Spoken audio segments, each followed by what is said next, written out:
Welcome along to Strive 365. Thank you for having me. It's good to be here. Hey, you are probably one of the people I can chart my progression through to certainly an international football level in the girls space back to. It was a number of years ago now, at least 10. I was coaching a club side and we qualified for the national knockout final, and I was along at the schoolgirls tournament and you were there scouting as the national secondary schools coach, and I asked you for a bit of a scouting report on our opposition club, who was from your region, and you sort of secret squirrel wrote some notes down and said, hey, don't let this get out. So 10 years later, I've burst the bubble, but yeah, that was sort of the start. And then, I was fortunate enough to, you're gracious with your opportunity for me to come in and work with you as a support coach at the under-17 qualifiers. And then the New Zealand Secondary School Girls a couple of years later from that. And then I was fortunate enough to take over that role from you as well. So followed in your footsteps in a couple of opportunities there. So really grateful for everything back then, and really appreciate your time coming on today. Oh, no, thanks for reminding me as well of like those stories. Like it was good times, We were young and kind of keen and just wanted to do the right things and progress, and yeah, I think I remember like seeing that in you, the hunger and that kind of want to just keep improving. So yeah, it's great, and I think it's really nice that coaches can kind of have as peers can kind of have like good impact with each other and positive recollections of those times. So yeah, it's awesome. And yeah, I remember those under 17 qualifiers in 2011 or 12, whenever it was, before the World Cup, and that was good times. We had a good staff, good crew there, so yeah, had a lot of fun. Yeah, it certainly was, and a couple of good photos I'll post on social media. But one Bev Priestman was part of one of these photos. Who's a topical coach in the minute. Do you stay in touch with her at all? No, we've lost touch probably over the last few years. She's gone big, obviously, and done an amazing job just with England and with Canada. So yeah, I'm really pleased for her. Obviously at the moment, not great, kind of like she's in the news for the wrong reasons. But when she was here and she was younger and in New Zealand, like she was an awesome up and coming coach and very good at what she did. So it's not a surprise that she's had the success that she's had when she's headed overseas. Now, a big part of this project, I guess, of mine or passion is to help educate players, coaches, and parents who are in this pre-performance phase, transitioning on to senior professional, senior international sort of stage. Now, I can't think of too many better people who have kind of mapped out not only their journey themselves as a coach, but have kind of lived in that pre-performance phase now for over a decade. So if I think back to, when you're coaching back at Western Springs and the Women's and the Shephard Cup champions, over a decade ago, through to the Phoenix and your time spent at New Zealand football, there's a lot of different experiences, a lot of different players, male and female, that have sort of come through under your tutelage who have gone on successfully to make this leap. I just look at the Olympic team now, both the boys and girls, and there's a whole swag of players that you would have had, your sort of imprint on through their footballing journey. So really excited to learn more around this space from you. But without glossing over too much, you've also played at a reasonable level as well. You came out from England quite young, and you started at Uni Mount Wellington. You've gone on and won the National League and Chatham Cup. So has football changed, in your opinion, over this last decade, or the game in general? And think back to your time as an athlete. What were some of the things that worked for you in terms of helping you achieve yourself as a player? Yeah, I think the game in New Zealand's perspective has changed dramatically since I came out to play many years ago. And I think one of the biggest areas of improvement is the technical game has risen up, but also like the level of coaching, I think is really evident. There's some really good practitioners operating at the moment, and the coaching levels are improving a lot. And I think the coach education system in New Zealand is good. So all those things are really improving, and a massive difference. I think when I was playing, if I can remember that long ago, I probably didn't get as much coaching when I was a kid as I probably would have liked at that kind of real elite level. Really good practitioners. I had really good people looking after me, and all my coaches were great to play for, but not really a huge amount of detail. And so I think that really probably shaped the type of coach I am. I really like to be very detailed and kind of focusing on all the really small, minute things in terms of the technique and things like that. And that probably stems from the fact that I missed out on that a lot when I was growing up as a player, and even when I came to New Zealand playing when I was a bit older as well. So when did the coaching side of things come to life, I guess, in New Zealand? Were you still playing and coaching? Because you were coaching the Western Springs women's senior team at 2007. So, how did that sort of transition away from playing full time and towards coaching occur for you? Yeah, I started coaching when I was at high school, and I got to credit my PE teacher back in England for that. We High school football's not really a big thing in the UK. It's all club based and academies and stuff. But we had some games for our school, and my PE teacher was like really rugby and badminton orientated. Didn't really know anything about football, but he had this group of good footballers at the school, and so he actually just let me take the team as a 16, 17-year-old and said, look, if you're going to do this, let's get you on a coaching course. And he kind of started me off on my journey. And all my mates would go and work in shops or at McDonald's or at supermarkets at the weekend to try and earn a bit of money outside of school. And I just did this coaching on a Saturday morning with kids, and I was probably getting paid just as much as they were for half the amount of work. And I loved doing the football. So I kind of got the coaching bug when I was 16, 17, really. But still wanted to be a professional player and was still pursuing dreams of playing and things. So that was kind of in the background, the coaching, and it was probably when I was 25, playing in New Zealand. I tore my ACL in a game, and it pretty much put me out for the whole season. And so the coach at the time, who I ended up going back to work for later on down the track, said to me, "Do you want to come and essentially help me instead of sitting on the sideline as an injured player? I could use your help as a coach." So I put the tracksuit on, and then I pretty much kind of stuck with it since then, full time, and never really looked back. So that's really kind of how I transitioned into it. You certainly have left the tracksuit behind, Temps. You're one of the best dressed managers in the A League, that's for sure.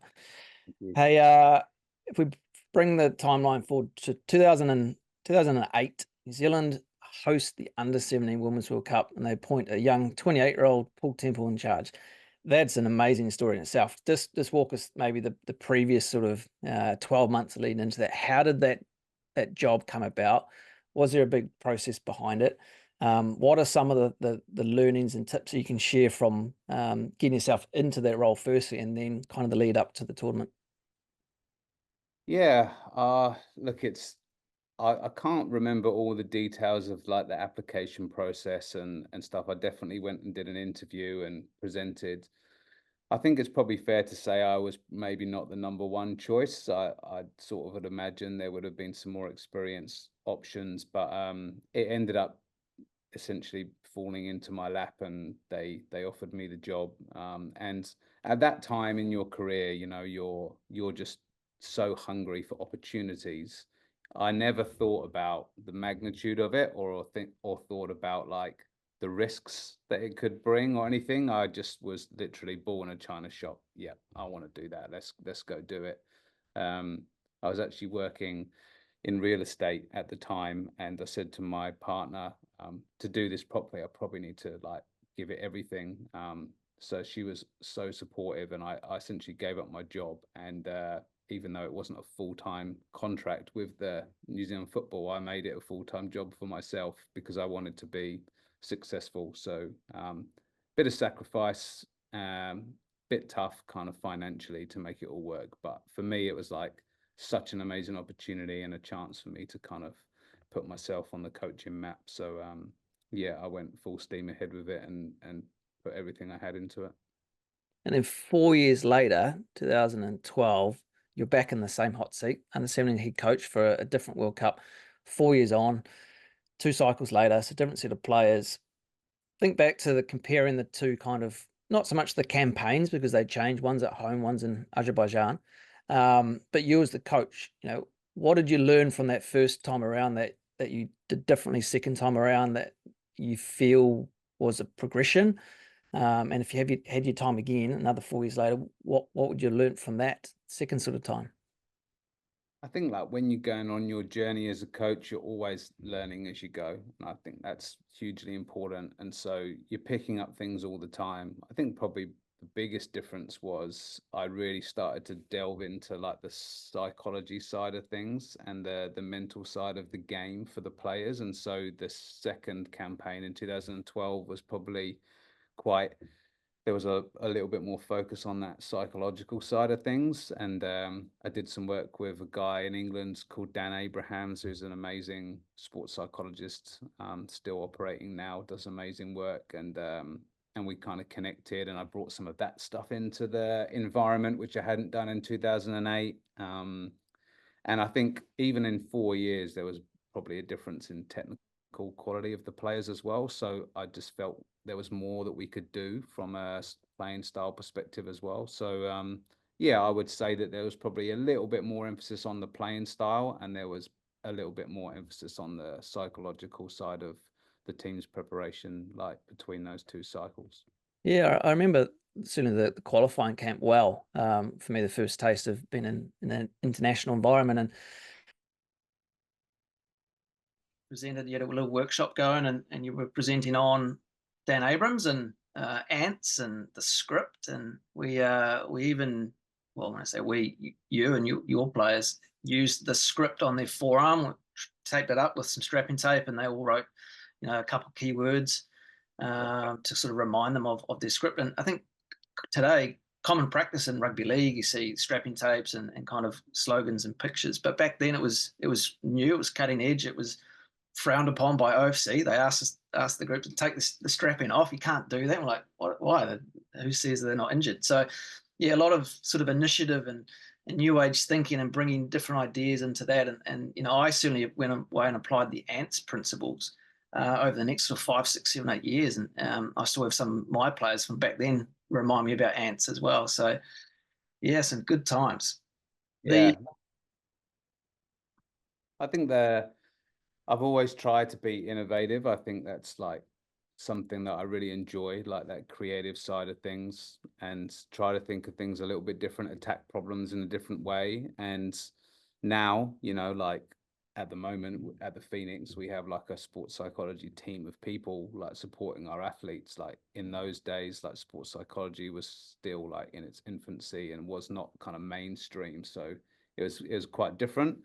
Um, Maybe some of it was like too much, maybe some of it was over the top, maybe some of it was just perfect. But as a coach, you're kind of experimenting, right? And you pick out like what works, what doesn't work, what's good, and what you carry on with. So it's all part of the journey of being a coach with those kind of aspiring athletes, is testing out those things as you go.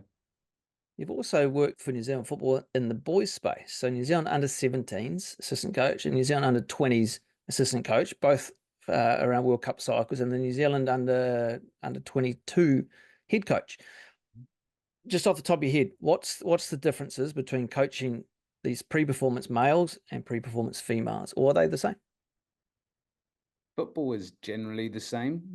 Principles of the game, what you're teaching, technique, tactics. I think there's a slight difference, like tactically. The male game's probably a little bit quicker, so the tactics need to be slightly different, and there's probably more transition. The but the football's pretty much the same. Probably the main difference I feel is the communication. I think how you communicate to the male players and the female players is probably different. And then the kind of the supporting communication after that. Like, so you've got the first part, which is like on the pitch, and you're kind of like coach to player, like kind of communication, training during games, in the dressing room at halftime. But then you've got like the additional level of it outside of that. And I think that's a bigger piece in women's football than it is in the men's game. So that's probably the biggest difference, is just how you communicate. So I feel coming, because I essentially I started in the women's game, then I spent the majority of the coaching time, my career, with the men's game, and then I've now just recently gone back into the women's game again. And I felt when I was in the men's game, having coached women was better for me. I feel like I was a better communicator to the players and to the young athletes coming through because of my experiences in the women's game prior to that. So I think it made me more well-rounded as a coach. Is that because you coached the women's game, or because you coached at many different stages along that journey? You think high school, you think youth academy, thinking, secondary schools, age group, like, is it solely down to working with female athletes, or do you think across a continuum of different stages of development? Yeah, it's a good question. I mean, there's probably elements of both, I think, for sure. One thing I learned with coaching the female athletes was just more questions, and really good questions. I think the girls are really articulate the way they think. It's really kind of methodical and detailed, and so like it challenges you as a coach. Like you have to have good detail and you have to have good rationale, good reasoning, because the explanation process has got to be good. And so I found that really helped me as a coach to grow, and that's why I was sort of saying that those experiences helped me become a better coach, like going down the line. But I do agree as well. Like I think it's really good for coaches to do the whole continuum and kind of do school and club and federation and national team if you get those opportunities, like to go and do a little bit of everything and get those experiences. Because I think they're really valuable to like the overall piece, just making you a more well-rounded coach and your understanding of what people are going through and what their situations are. Yeah, I guess another layer to that would be different roles within a coaching team, right? So you've had head coach and assistant coach, and no doubt you're a support coach for, going back in the early days, potentially for the Ferns as well. So, what sort of differences do you see, or what things can you refer back to in terms of those different positions within a staff that have really kind of helped shape you, and maybe think back to any of those leaders of those environments that you kind of can refer back to fondly and go, I took this from this person, and maybe this person gave me encouragement in these areas. Yep. So I can imagine, coaching school and federation club and whatever is great, but also experiencing different roles within coaching would be equally as advantageous. Yeah, for sure. I mean, I don't think you can ever, like, you've got to be humble enough to kind of go and do everything. And when you're kind of starting out and you're on the journey, I think like just being willing to understand, like, you're not always going to be the one in charge or always the one that gets to pick the team. Go be the assistant coach, learn from a head coach, learn from the environment. And so I think like there's differences as well. There's when I was working with in the National League with Waitakere, the first season, Paul Marshall was the head coach, and he was great for me because he's the guy that was also the coach of Three Kings when I was playing there, and I had the injury that I was explaining, and he got me coaching. And he was brilliant because he knew his strengths, and his strengths were motivation and management and team, and but he kind of saw me as more of a tactician, and so that relationship was really good because he did all of the sort of managing the group and the culture and kind of the communication piece, and I just focused solely on the sessions, the grass, and the kind of the tactics for the team. So I kind of got to really explore that without having to worry about anything else. That was a big advantage.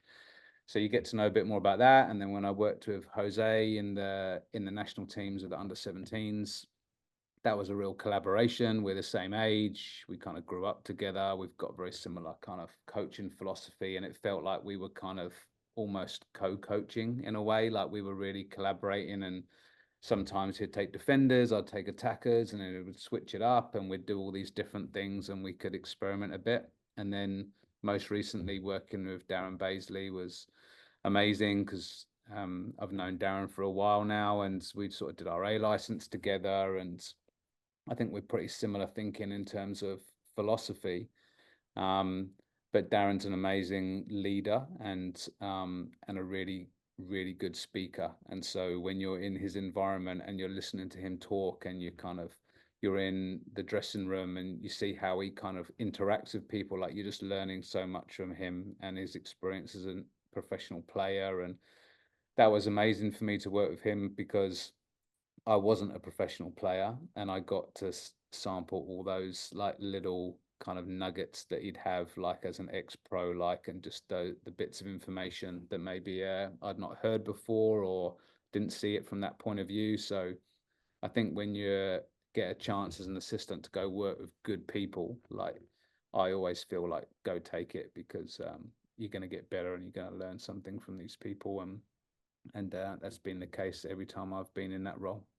Yeah, and you learn from every experience as well, right? And you know, I can't think of any coach that's had it all rainbows and straight line success. You know, even yourself, who've achieved a lot. You know, you spoke about Jose before. You guys are working as the under-17s national team coach in 2018, and you went away for qualifiers and achieved qualifications to the World Cup, and did really well, and came back, and then quite abruptly there was a change made, coaching change, not based on performances or anything, but there was a change by the national body, and you know, out you guys go. Thanks for your time. You're no longer required. Now that must have been not only a shock and disappointing, but yeah, something that not everybody gets experience. Maybe people get experienced being let go, but maybe not under these circumstances. How just take us back to that time, if you can, and share with, you know, how it maybe felt initially, and you know, what were the processes maybe you put in place to move on from that, and take any positives, and then, you know, if that situation arises again, how has that better prepared you for where you are now in your coaching journey?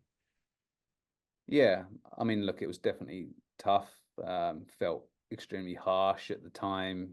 We might probably still be the only coaches that had 100% record and got sacked. So let's hold that one out there. But look, at the time, like, you're kind of emotional, and you're feeling like it's unjust, and all these feelings, right? But I think we quickly worked out that that's part of football, and we'd heard about that as young coaches. You hear about, like, look, sometimes you just like bring your own people in, or it's not necessarily like personal to you, it's just the way the game goes, and changes are made, and people bring in people that they know or they want to work with, or whatever it may be.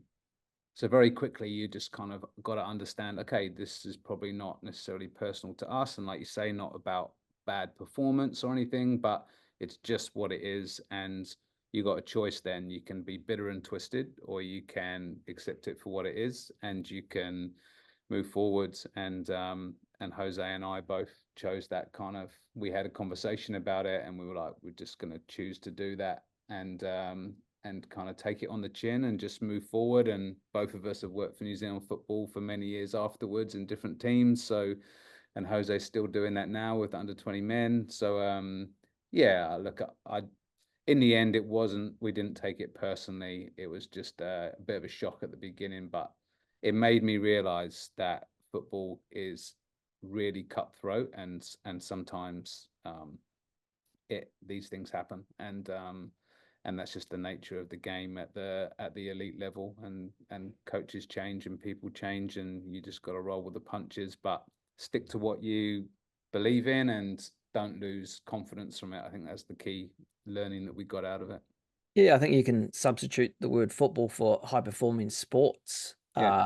Cutthroat, right? So, you know, and I had this conversation this week with a colleague of mine. It's like, high performance sports not for everybody. Like, and it's okay if it's not for you. Like, find your level and that's it. But part of these conversations are to pull back the curtain a little bit and go, in order to make this very difficult leap and stay there for a long period of time, if that's what your dream is, like, you need to be aware of these things. So the thing I really liked about your response was the word choice, right? So you have had a choice to act in a certain way or a different way. So your choice is your choice, and your actions are your actions. So, you know, quite easy, you could have gone on social media and said this is an outrage, 100% win record, blah blah blah blah blah, and the organisation might not say anything about it, but then you may not get employed by that organisation or potentially the Phoenix, whatever, further down the track because you've acted in a unprofessional, unhigh performance manner. And these are all choices that athletes have to make, coaches need to make, parents hopefully listen and can kind of help educate and support this along the way. But high performance sport is not easy, and bad things will happen from time to time, and you have to choose how you act accordingly. Yeah, 100% agree with that. I think if there's athletes listening, like that situation that you just said there is a coaching change, but this happens to athletes daily. Like you get dropped, your contract doesn't get renewed, or a new coach comes in and they don't kind of pick you where you were getting picked before. There's like thousands of examples, and taking a choice and taking responsibility for it, for me, is one of the biggest learnings and the most important things. You can control how you act, how you respond, you can control how you feel about it, and you can take responsibility for what comes next. And I think that's a real big lesson for everyone in this high performance space, because it is brutal, it is hard, and it's not always fair. Yeah. Bring us up to 2017, and I had recently moved to Auckland for my role in New Zealand football, and we were playing in this five-a-side team in Takapuna over the summer, and after the game over a beer, he sort of told us and a few other lads playing that oh, I'm off to Wellington for the Wellington Phoenix Academy job, and like, brilliant job. So I want to spend the majority of the conversation now at this part of your coaching journey, but less so much the coaching piece, but more, or as much so, the element of structure, management, bringing players through a pathway, and obviously the parents who would be a key part of that for the athletes. So maybe just fill us in, and those people listening, what kind of that role encompassed, just so we can paint the picture.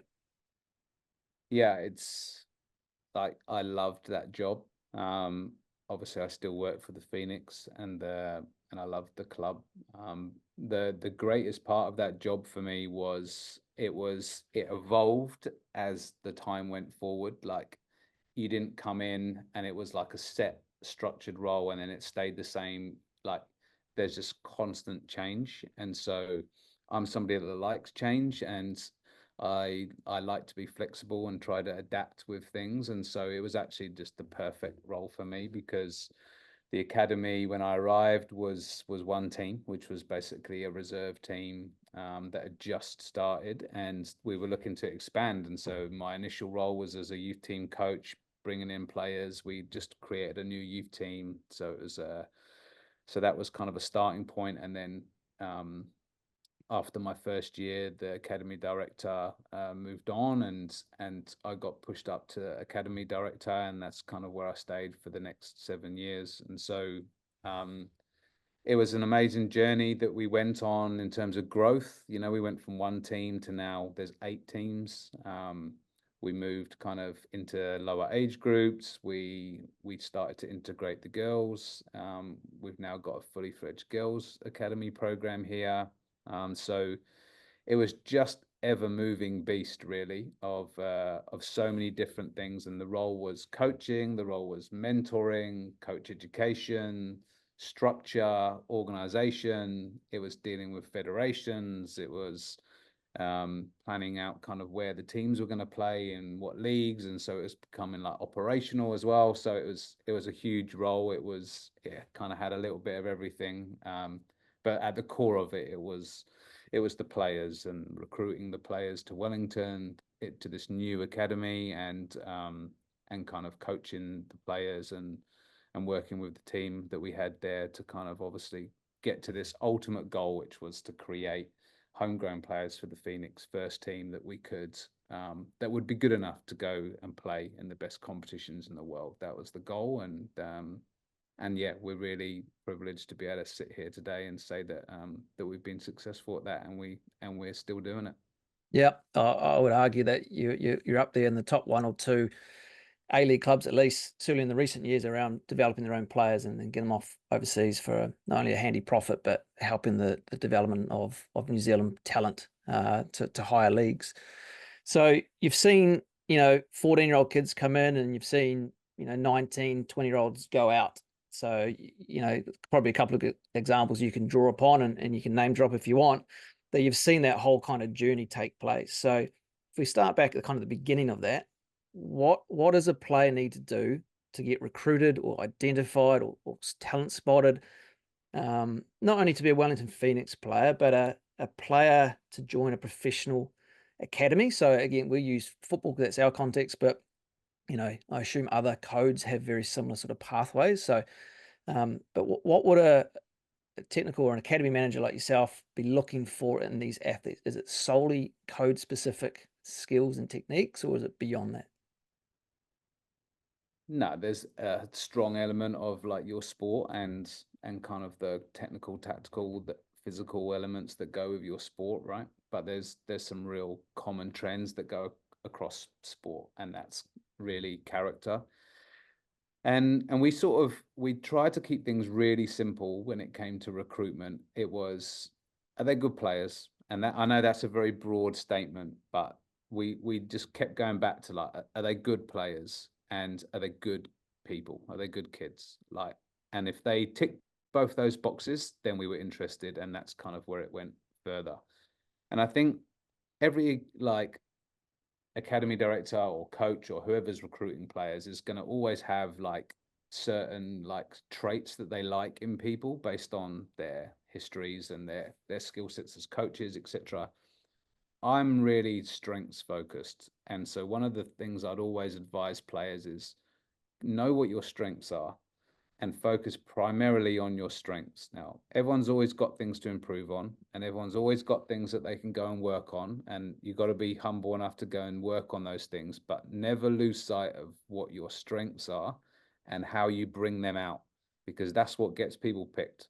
That's what gets you picked for academies. That's what gets you picked in the team. That's what helps you progress. Like, you've got to shine at what you're good at, and you've got to keep focused on that. And I think that's really how I approached it with the recruitment in the academy. Like, identify what players' strengths are and really focus in on them and say, okay, like, is this something that we believe can, like, help them get to a better level and to improve, and have they got big potential, and all those sorts of things. So yeah, for me, it's about focusing on your strengths and really honing in on what those are. So you've got to understand what you're good at. Are people identified and I guess ultimately recruited through observing in live games and tournaments, and people physically being somewhere to be scouted, or has the world evolved a bit where you're getting footage sent to you, and you got Scout and all these other bits and pieces, or is it a conglomeration of different reasons that players come in for like a live trial? Like, I know there's different ways to do it, but how did you guys do it firstly? And what do you think people in that type of role would be doing, just to sort of give the players and the parents out there listening a real insight to, Paul Temple might be there, but he's not in a Wellington Phoenix track, so you don't actually know he's there, right? So, what happens? How does a player get recruited? Yep, some key messages there, Gareth. Like, you never know who's watching. That's one thing that I would always say to the kids. You just never know, like, who's at your game, who's watching training, who's talking about somebody to someone else, or giving a coach a recommendation or whatever. So I'll tell you a story about Katie Bowen, who's the captain of the Football Ferns now. She was in the original 2008 under-17 New Zealand team at the World Cup. She was the youngest player in the squad. I think she was 14, so she's real young for the under-17 team. She was scouted, if that's what you want to call it, because we had a game against the USA in America, in Auckland. And as we were coming out the tunnel for the second half, there was a little girl juggling on the side of the pitch as I walked out the tunnel. And I was out before the players, and I got to the dugout, and I looked over my shoulder, and she was still juggling. And I was fixated. I thought, wow, this kid's amazing. Like, who's she? And after the game, I asked someone, who is that girl? And they told me her name's Katie Bowen, and that's how I found her. So, like, you just never know who's watching, because Yeah, look, she obviously could do more than just juggle, right? And I went and watched her play, and then then you sort of assess her as a player, and then like you give her a chance to come in, etc. But that's how it caught my eye, and it can be as simple or as small as that, or it can be as complex as you get sent highlights videos, agents send you players, like you get names, and then you've got to go and research them. Like the range is huge as to how you find players. But I always feel the best way is to be on the sideline and go and get a feel for them individually and get a sense for like what they're like on the pitch and what their character's like and how they behave on the pitch and the presence they have, as well as all of the technical, tactical stuff. Like I don't think you can beat going to a game and watching somebody play. Yeah. It's a bit like a job interview, right? You have that element, that could be the interview, but then you go and check up the references, right? So what sort of people are you ringing up? Let's say I was a 16-year-old kid who's you've watched a couple of times from Christchurch, and I like this guy, but he's going to move away from home and family and new school, and it's going to be challenging. Not sure. Who do you then call? Who do you speak to? Who do you find out more about me? What sort of questions are you finding out? What sort of advice are you being given? Is it football specific advice, or is it all the other stuff that you couldn't see by that watching those two games? I think like the range again is like large. We try to contact previous coaches. Um, Sometimes you've got to kind of be aware though that most coaches will tell you what you want to hear because they're trying to kind of like help like the kid move forward, right? So they'll tell you all the good stuff. So you kind of got to probe a bit, like what are the bad things, or is there any bad things? What is there things they need to be aware of? That's why you can't beat going to watch them because you get a real sense of who they are like on the pitch. Talking to the parents is really important as well. I found, and as we went through this journey at the Phoenix, I did that more and more to a point where we'd almost interview the parents and invite them in and kind of sit down and have coffee and talk about, tell me about your son, tell me about your daughter, like what are they like, and you get a sense like from people around, okay, is the family humble, like do they have good values, like what are they kind of like, what messages are they giving their kids, like, and all those things help you build like a picture of like what their character is and what they're like as a human being. And that's probably, yeah, just as important if not more important than what they can do on the pitch. Would you then offer them kind of a place or not a contract as such, but would you sign them into the academy, or would they then come in like an intensive 2-week period or something along those lines? Yeah, yeah. Try to avoid trials. I hate trials. I don't like the word. I don't like the concept. It just, I don't know, it gives me shivers. Maybe it's like a past experience or something, but I don't like trials. I think they're a bit kind of fake, and the kids don't generally like, you don't see what you want to see because there's so much pressure on kids at trials. So try to avoid that. So try and make it as open as possible. So come and meet us. We'd invite, if they were from outside of Wellington, bring the family, bring the kids, come down, meet us, like have a look around, get to know them, have coffee with mum and dads, get the kid out, right? Okay, you're here for like a few days. It's no, we know you're a good player, so you're not here to try and impress us. We just want to like get out there and train, enjoy it. And we'd almost kind of be like, we're on trial to you. That's how I was kind of trying to approach it. Like, come in and see what we do. How do you feel about our environment? Do you want to come here? And kind of, we're on trial to you. Take the pressure off, because I want to see what they're like underneath it all. Like, I don't want to see them in like a pressure cooker, like trial situation, because I don't feel like you get the full version, right? So that was how we approached it really, and tried to do, yeah, much longer periods where we'd be able to have them in and they'd be able to train and get to experience the whole range of what an academy is, not just the training session or the game at the weekend. Music to my ears. I hate trials as well, and it's really refreshing to hear somebody who I share the same belief. That's my belief. And being here in Melbourne, it doesn't appear to be a shared belief at all. Not only do people do trials, but it's in such a short window period of time, and people are rushing to make decisions on people, and Yeah, I understand there's an element of needing to look at a vast number of players in a short window for whatever reasons, but as we're getting closer to more serious professional pre-performance levels, it takes time. And one wrong decision, not only for you as the academy manager or director now, can undo, you might miss out on two other kids, and you might waste a year for this, but also one wrong decision for the player or the parent sending their kid to staying at home in a good environment, closer to home, good support network, rather than going to a different city in Wellington and handing their kid over to you. That could also be a wrong decision for them as well. So taking the time and care from both parties to make this is surely it's common sense. I think so, at least. Yeah, it is. And there we had so many cases where players would come down, we'd run camps like in holidays and stuff, ID camps, so to speak, like where people could come and ID us and we could ID them, and 3 or 4 days. And we've had so many players that have come through those camps, but like they come back. So you're seeing them every 3 months and then like year after year, and then they end up coming into the academy. That's gold, because like you're seeing progress, you're building trust, you're building kind of like the relationship with the family and all those things, and like it feels like, okay, now it's time, and it feels more natural to do it. Whereas it's always harder when it's like you bring someone, it's like, right, okay, do you want to come or do you not, and it's a little bit more harsher. So yeah, I think we definitely really started to focus in on exterior things as well, like what year are they at school, where in the schooling are they, like do they have a few months left and then they get through NCEA, or do they have to go another year, and is it right to pull them out now?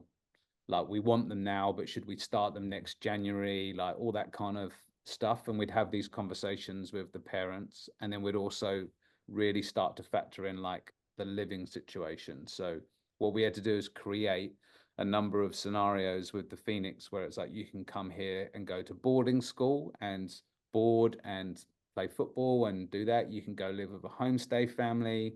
You can go live with somebody in the academy, like, so we'd have host parents that already have kids in the academy that would host another player. So we tried to have as many different ways of doing it, and when the families would come down, we'd present, these are all the options. What do you think the best thing is for your child? It's not one size fits all. What's the best way for them to be happy off the pitch, feel settled? How do you think they're going to respond? And each family is different. My kid would respond to boarding school, or they would respond to being with a homestay, or we'd want them to be with a family. So then we'd set it up and they'd go and meet the host families and things, because you're talking about massive life decisions and you're talking about your children, right? And as a parent, I'm a parent, like you want to know all these things, and like your kids better than anyone. So it's important that they're involved in that process. Yeah, this is a huge part of these sort of conversations. And you say you'd want the parents to know these questions to ask, but potentially they don't. And I have conversations with parents of talented players that we work with who don't know football at all. Like they've come from a different sport, or they're not even sporty. So they don't actually know what kind of questions to ask, or how many they can ask, or who to ask. And unfortunately, I see a lot of, let's just lump them as leaders of other organizations that kind of just go, this is what you do within this time frame, trust me. And it very sometimes works out. Of course, there's some great people out there and some great organizations, but there's also some cowboys and some rogue ones. So yeah, trying to speak now to those parents who maybe don't have the background to or have had these experiences. Yep. How would you approach those, or what advice are you going to can you give to those people to make sure they're asking these sort of questions, or how far can they actually go to find out more about information without stepping on the toes? Because parents don't want to like be that parent, right, and crowd out their kid, and neither does the athlete want their parent to be that parent. But there's a real serious message around this sort of stuff, right?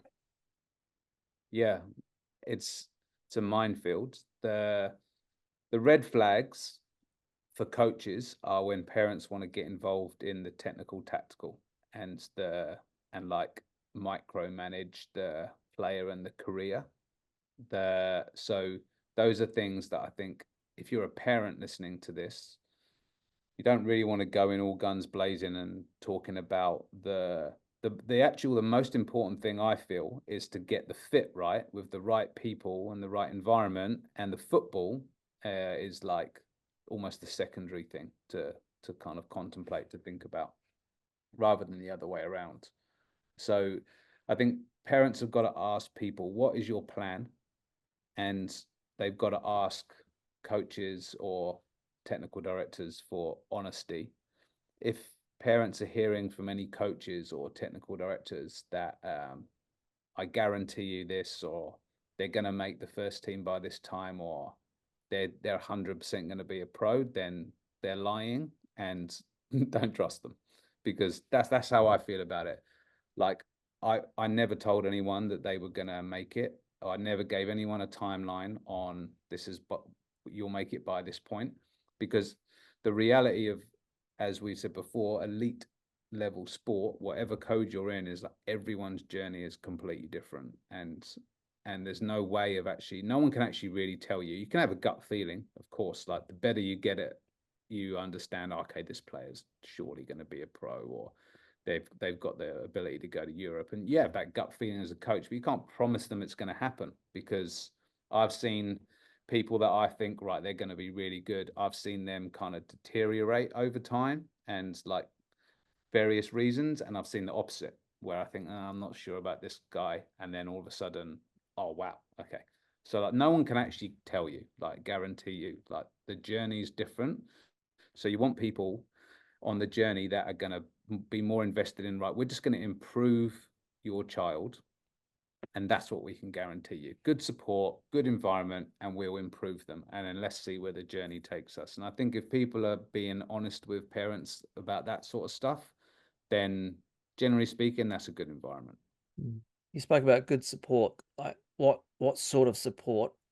Again, not every club or every manager or every coach can kind of offer this, but to be the bare minimum layer of support that parents listening can expect from their environment for their kids. And speaking of obviously from the Phoenix's history and experience, but what is speak to me about that support piece? Yeah. Treat everyone as an individual on their own individual merits, with their own individual contexts. I think that is support in itself, like just understanding that, and not one size fits all approach to talent development. So I think that's the starting point for support. You need to have really empathetic coaches that understands that when particularly somebody leaves home and moves to a different city, or goes to a different club and leaves behind their childhood team and their mates and all that sort of stuff, that it won't be a smooth journey. It's going to be up and down. There's going to be inconsistencies. There's going to be growth patterns, all those things. You need coaches that understand that and are empathetic towards that, because that's also really important, that as that you've got coaches that get it, that understands, like, okay, my form's dropped off and the kids are panicking. I see this a lot in the academy. Kids get worried, oh, like, I'm not playing well, and am I going to get asked back next year, and all this stuff. And just coaches being calm enough to say, do you know what, it's okay, like this is part of the journey. You're going to go up and down, and like, you're okay here, like, we keep moving forward and you'll keep getting better. So I think you have to have supportive, empathetic coaches. And then if you're in a professional environment and the resources are better than at, say, grassroots clubs, for example, then you want to try and get psychology, sports psychologists. At the Phoenix, we introduced sports chaplaincy, which is, contrary to belief, not a religious service, but it's actually, in New Zealand, it's a free service, but it's really good, like, kind of care for people. So we actually had chaplains coming in to sessions once a week, getting to know the kids, like just somebody else they could talk to that wasn't their coach if they had any problems or issues, and then those chaplains could kind of escalate things if they needed to get, like stronger kind of psychological help, or go see the therapist, etc. So having kind of sports chaplaincy was great, and they're still with us in the academy.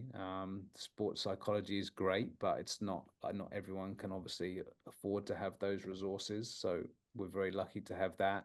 But then I also think the role that, say, sports science plays, what I saw with the sports science and the physios in our academy is they become a support network in themselves, because all these like teenage kids are growing and their bodies are different, and like they're getting sore or they're struggling with coordination, and those people are actually like educating them about, this is how your body works and this is what's happening to you, and like it's okay and we'll deal with this and here's some solutions. So their support as well, and it's really important. And ideally you want to be collaborating with parents and doing that journey together, because it makes it so much harder if parents and coaches have got different opinions on stuff.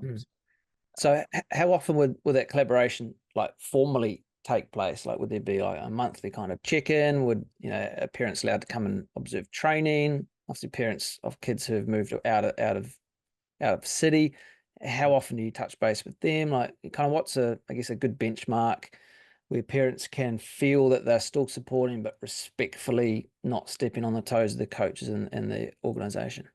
Yeah.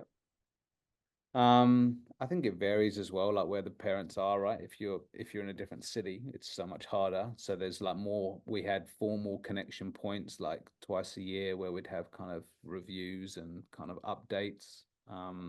But we really tried to create an open environment with parents. We're lucky, the facility that we have is actually really conducive to that. So that there's kind of like a nice cafe upstairs and big windows, and parents can sit, have a cup of coffee and watch training, but they're kind of away but still around. So then you find like you have so many more informal hellos and conversations and connection points with parents.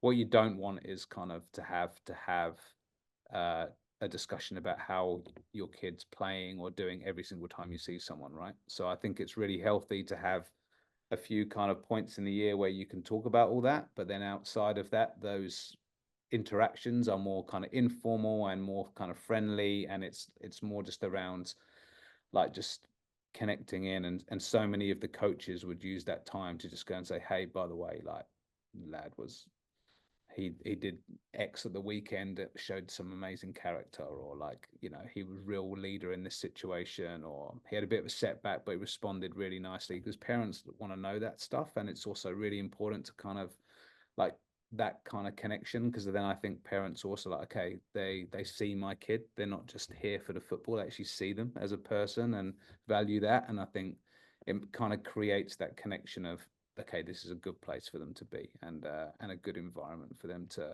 keep improving. Apart from, I guess, recruiting the athlete, your part of your remit is to bring the right people in to help develop these people, right? So that's staff, from, you spoke about sports scientists and physios, but let's just bring it back to coaches. So I guess same sort of question, but through a coach's lens, what are you looking for in a coach to come into a professional academy or professional pre-performance stage? Because it's really important, right? So yeah, again, competencies, mentality, character, same things or different? Yeah, very much similar things. Obviously, the competencies are different from players to coaches, and what they should be able to kind of do. First question through the door: are they a good human being? First point of call. Like if they're warm, if they're empathetic, if they're kind of easy to talk to, if they're like a nice person, then right, we've got through stage one, and then we can start talking about the rest. If they don't get through that point, then it's like we're not starting, you know. So yeah, we want good people, and recruiting good people is a bit of an art as well. Like it's everyone can kind of turn it on in an interview. So I think it's important to kind of like have that process, but also do some research, get to know them, go watch them in their environment, ideally. And you know, if everyone's talking highly of them as a person as well, like that's always a good sign. And just what they've done in coaching with players or with teams or with environments, like have they kind of grown what they've done? And I think like that shows you as well, like when you're recruiting in the academy space, like you need a development mindset. Like you're not recruiting people that want to win, you're recruiting people that want to make kids better. So it's different. It is different. It's like first team coaches and high performance coaches are different from development coaches. So I think that distinction is really important to make, that that everyone's in the room is there to like make people better, make themselves better, to grow, and that's the growth mindset. And then in the first team, it's a bit more results business, and you've got to win. Yeah, so think about the trajectory of a coach from grassroots to the Olympic stage. It's sort of similar, right? You're there to improve yourself, learn all these different skills, make lots of mistakes, learn from those mistakes, keep reflecting, try again, maybe work up to a slightly different level or across different sort of age groups. I guess what would your key advice be to coaches aspiring or striving, as we wish, towards high performance, that are on their own coaching journey, like yourself 15 years ago, and myself, I'm still on that journey. You're still on that journey as well. You know, we can reflect back and give stories, but I guess to distill it down to one or two key things, you know, what's the advice to these you'll give to these coaches on their journey towards their next level? Yeah, I think be prepared for what you're going into and really understand the context of the environment that you're going into.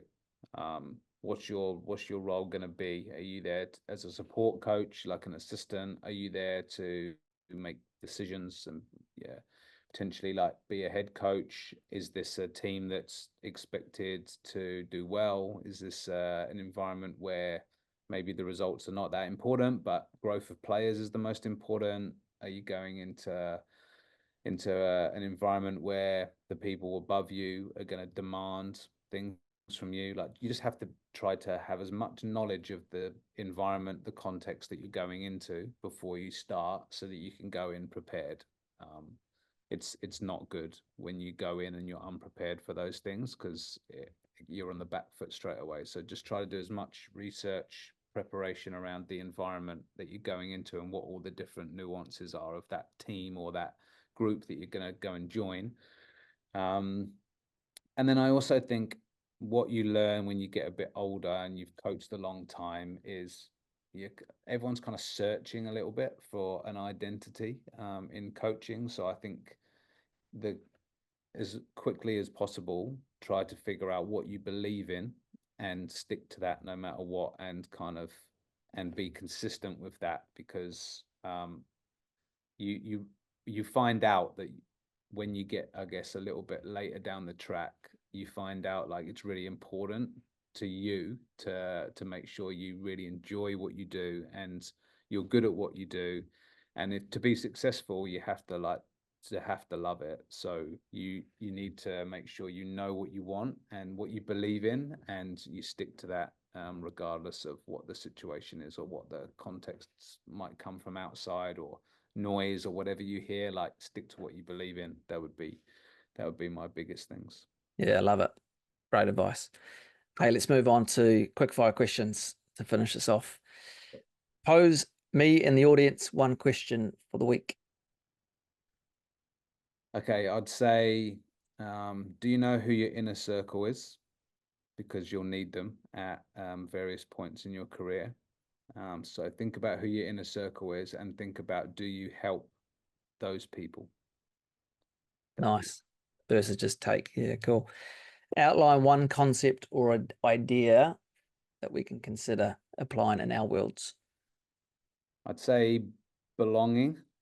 I think everyone has an innate need to belong to something, to feel a part of something. And so when you're going into an environment or you're creating an environment, what is that connection piece to the belonging of you being there? I think that's a concept that I've kind of come across, in reasonably recently, and I think it's like really, really connected with me on how I felt as a coach. And so I think that concept, that idea that everyone's got something to connect with and belong to, is really important. So fostering that or finding out what that is huge. Nice. A recommendation for a book, movie, or podcast? I'd recommend the book Belonging by Owen Eastwood.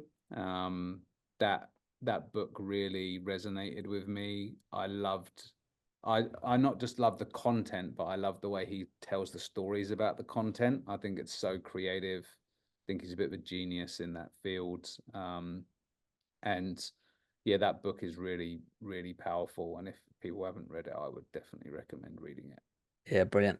Second person to recommend that book. I think Maya Vink, episode 3. Must have been a Wellington Phoenix Christmas present or On something. the shelf, yeah. If I gave you a magic wand and you could wave it and change one thing about anything in your life, what would it be? Oh, blimey. Well, look, in my professional life, I would wave a magic wand and say that I'd stop football administrators and governance making technical decisions. That's what I'd do.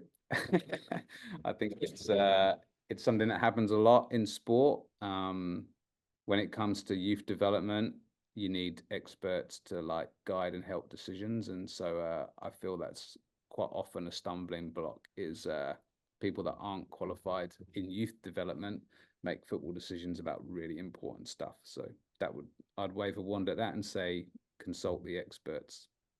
I would wave my wand as well, because yeah, non-football people making football decisions drives me crazy, but unfortunately it's the way of the world. But yeah, I It would wouldn't jump happen on. anywhere else, right? Like I wouldn't walk into my bank and tell my bank manager how to run the bank. Like they'd just kick me out the door. But for some reason, it seems to happen a lot in sports. So yeah, that's what I'd wave my wand at. I think a lot of people would get on that bandwagon too. So nice one. One piece of advice that you were once given that you can share with us. Admit that you were wrong when you're wrong and take responsibility for it. Brilliant. What is the thing that you are currently striving for? I am striving to win in style. Brilliant. And lastly, leave us with a quote for the week. From an amazing philosopher called Ted Lasso. And my favorite quote is, be curious, not judgmental. Temps, it's been a great hour walking down some memory lane for me, but also picking your brains. And one of the most decorative people in New Zealand football, at least over the last sort of over a decade of working with these athletes specifically that we're trying to talk to and their parents, therefore of, and no doubt coaches on their journey, hopefully listening would have picked up 3 or 4 things as well. So really thank you for your time. All the best with the Wellington Phoenix women this coming season. Just not against us, and look forward to catching you soon. Thanks, Gareth. It's been awesome to talk about it with you, and yeah, hopefully people can take at least one thing away from it, which would be great. But yeah, I feel very privileged to have kind of done the journey and very humbled by it. So yeah, I appreciate your time and letting me come onto the podcast. Thanks so much for sticking through to the end of this episode. It would mean the world to us if you could hit the like or share button so we can get these amazing insights out to other like-minded coaches, athletes, and parents. Cheers.